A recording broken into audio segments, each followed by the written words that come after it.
Kufr means disbelief, rejection and denial of Islam after it has been properly presented and explained.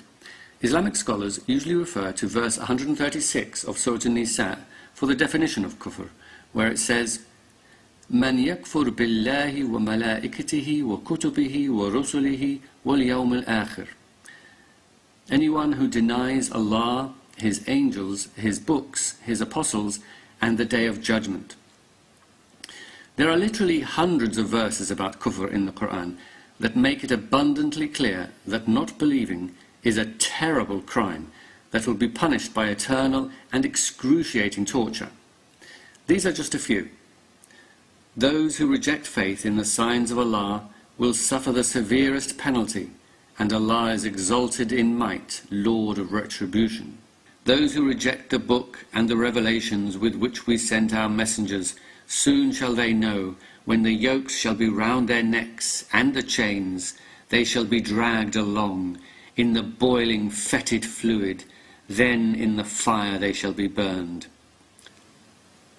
But why is disbelief such a terrible crime? What exactly has the disbeliever done to warrant such an appalling punishment? Belief is not something we have complete control over, and one cannot simply choose to believe something that one finds unbelievable. For example, we cannot choose to believe that grass is made of chocolate, nor can we believe that dolphins live in trees. There are other issues that are not so clear-cut, where we have less evidence, for example. In these cases, there may be an element of doubt whether to believe or disbelieve, though that still doesn't mean it's a simple matter of choice. For example, if I told you that there were invisible fairies living in my back garden, and that I know this because my great-great-grandfather left me a note which he got from them, saying, "Hello, we are fairies and we live in your back garden." Some might argue that there is an element of doubt here, since there is no conclusive evidence that fairies don't exist, and there are actually people who believe in them. But in such a case, we don't simply choose what to believe. Each of us weighs up the evidence as we see it. We compare the arguments we've heard and filter this through our cultural references or emotional responses that are peculiar to us as a person. We then either believe or disbelieve based on that. Whether it turns out that fairies do exist, it would be totally unreasonable to torture anyone who reached the wrong conclusion. At worst, they would be guilty of nothing more than mistaken or faulty reasoning. In other words, belief and disbelief has nothing to do with being an evil or bad person, and no one in their right mind would say that people with faulty reasoning deserve to be punished. Some equate disbelief with being ungrateful, but Christians, Hindus and deists of all types would argue that they are very grateful to God.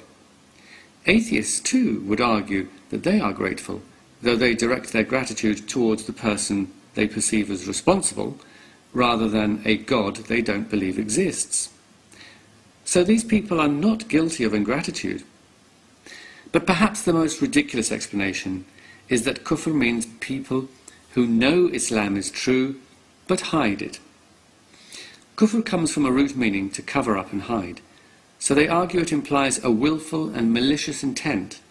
People who know Islam is true, but intentionally hide the truth. If this were true, then they must be insane. No person of sound mind would knowingly choose to be tortured in the most agonizing way for all eternity. So if this really is the case, then Allah will be torturing mad people. It is amazing how much scorn, contempt and hatred the Quran directs towards kufr, and as a result, how emotive the words kufr and kafir are for Muslims. Yet, when you actually get past this emotion, there really is no logical reason why disbelief should be considered such a horrendous crime, even if Islam were true.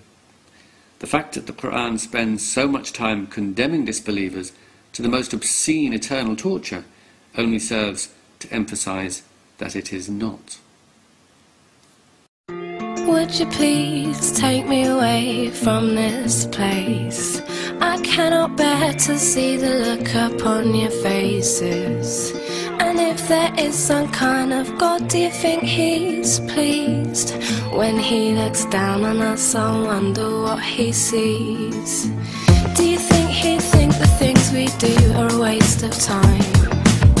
Maybe he'd think that we are getting on just fine.